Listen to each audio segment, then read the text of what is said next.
Have you ever felt like you're playing a video game, but you're the only character who knows they're inside a game? You notice every blink.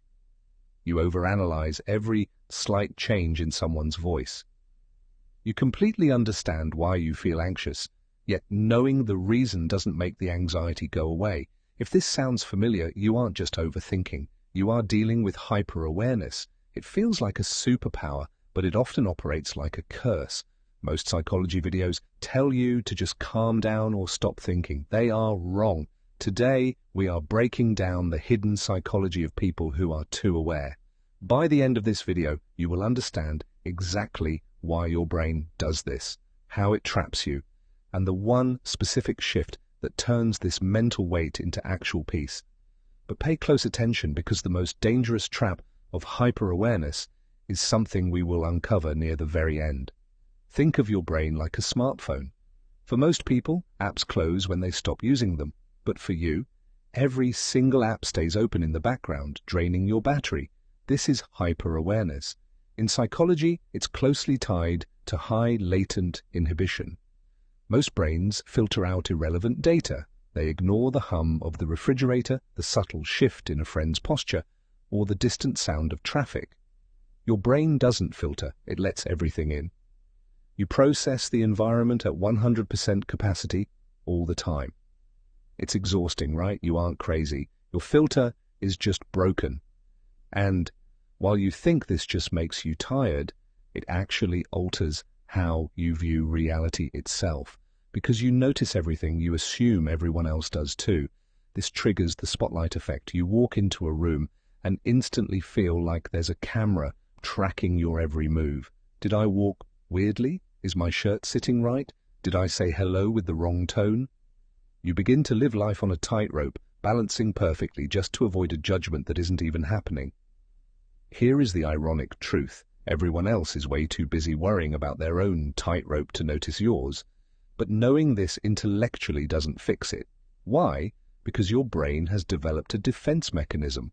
We'll look at that mechanism next, but remember, the ultimate mistake hyper-aware people make is still ahead.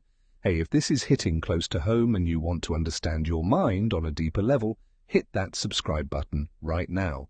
We look at the raw psychology behind human behavior every week. Join the community. Now let's look at the observer trap. Hyper-aware people don't just live their lives, they watch themselves live their lives. Imagine going on a date, but instead of enjoying the conversation, you are sitting in the audience watching yourself talk. You are judging your own performance in real time. This creates a massive disconnect. You become a spectator in your own body. You lose spontaneity. You can't just be because you are too busy checking on how you are being. This leads to a severe state of mental fatigue. It's not all bad news, though. There is a reason you evolved this way. Hyper-aware individuals possess an incredible gift: extreme empathy. You can read a room in 2 seconds flat. You know your partner is upset before they even realize it themselves. You catch micro-expressions that others completely miss. You are a human lie detector. In ancient times, this kept the tribe safe. You were the scout who noticed the rustle in the bushes. Today, it makes you incredibly intuitive, deeply compassionate, and highly creative. You feel the world deeply, but without a boundary, this gift turns inward and starts eating away at your mental health. This brings us to a lonely realization. When you are highly aware, you quickly notice that most people are navigating life on autopilot. They don't analyze their motives, they don't question their biases, they just react. This creates a deep sense of intellectual isolation. You feel misunderstood. You feel like you are speaking a completely different language. You might ask yourself, why can't I just be simple? Why do I have to make everything so complex? This isolation often drives hyper-aware people to isolate themselves physically. They withdraw, they choose solitude over the exhausting effort of pretending to be less aware than they are. Why does the brain keep doing this if it hurts? The answer is control. Your brain mistakenly believes that if it can predict every outcome, analyze every variable, and read every mind, it can keep you safe from pain. It's a survival tactic. If I anticipate your rejection before you even think it, it won't hurt as bad, but it's an illusion. You cannot think your way out of a feeling. Overanalyzing a threat doesn't make it go away, it just makes you live through the threat 1,000 times in your head before it even happens. You are grieving futures that haven't even occurred yet. Now we have reached the most dangerous mistake, the one I promised to reveal. The biggest trap for a hyper-aware person is intellectualizing their emotions.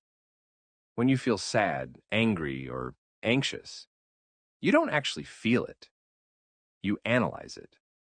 You say, I feel anxious because of my childhood, or because I drank too much coffee, or because of this specific psychological trigger. You diagnose yourself instead of feeling the emotion. Here's the brutal truth.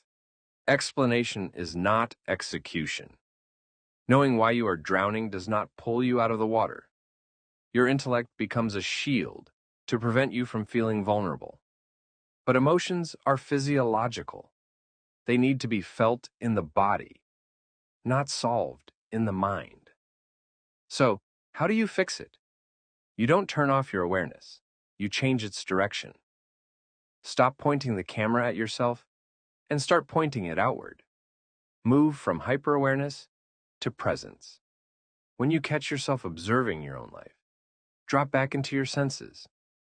What do you feel under your feet? What do you hear right now? Move from your head into your body. You are not a problem to be solved. You are a person meant to be experienced. If this video resonated with you, leave a comment below with the word presence, so I know you made it to the end. Don't forget to like this video and subscribe for more deep dives into the human mind. See you in the next video.